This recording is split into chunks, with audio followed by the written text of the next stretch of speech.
La presse occidentale et française en particulier qui fut la meilleure alliée du président Ouattara par le passé le charcute aujourd'hui. Reprise des forces et des esprits. La montre tourne. Situation toujours volatile au pays mais l'air respirable. Les yeux tournés vers les états-majors des principaux paris politiques. Le jeudi 12 novembre 2020, ton camarade a volé dans les ailes des coordonnateurs de sa campagne pour la présidentielle du 31 octobre 2020. Beaucoup sont sortis de la rencontre totalement décomposés. Une chose est sûre, des coordos sont dans le viseur. L'argent des élections. Le chef est fâché. Les clans se forment. Les gens ont gardé l'argent pour les élections locales, selon une bonne source. L'argent n'a ni circulé, ni travaillé. Ton camarade sait qui est qui autour de lui. Ceux qui ont mouillé le maillot pour lui, ceux qui ont tiré au flanc, les malades imaginaires ou diplomatiques. Réunion du Rassemblement au pouvoir, ce mardi 17 novembre 2020, avec un seul point à l'ordre du jour, analyse de la situation sociopolitique du pays.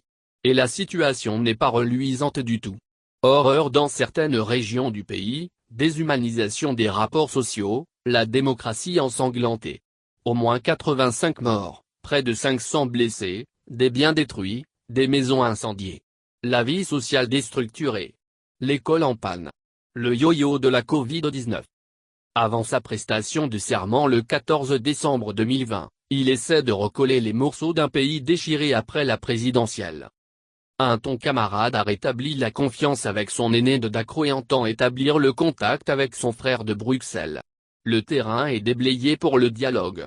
Il faut maintenant en définir les termes de référence. La Côte d'Ivoire est une terre de dialogue. Rien ne devrait étonner.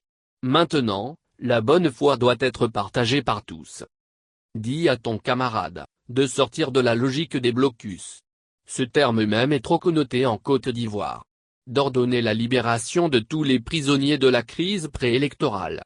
Et la dernière vague des prisonniers proches du président du GPS. Il a accordé son pardon le 5 août 2020. Un premier groupe est sorti de prison. Les autres qui y sont encore, se considèrent comme des otages. C'est à l'honneur de la Côte d'Ivoire et de la paix dans le pays, d'ouvrir les portes des prisons. L'opposition de son côté, doit faire la preuve de sa bonne foi. Le chef de l'opposition rencontre les différentes composantes. Les préalables fusent. Mais l'ex-silencieux de Bruxelles a tracé les sillons, il faut se parler. Discuter, dialoguer pour éviter la catastrophe. Il faut l'écouter avec raison. Et non, avec émotion. Ton camarade a perdu la bataille de la communication au plan international.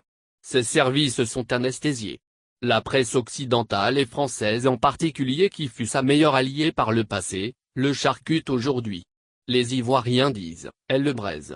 Les réactions épidermiques que j'observe dans son camp, relèvent plus de la fébrilité que d'une riposte structurée, pensée et construite. Amnesty International ajoute une couche: la répression des manifestations viole de manière flagrante les droits à la liberté d'expression, d'association et de réunion pacifique.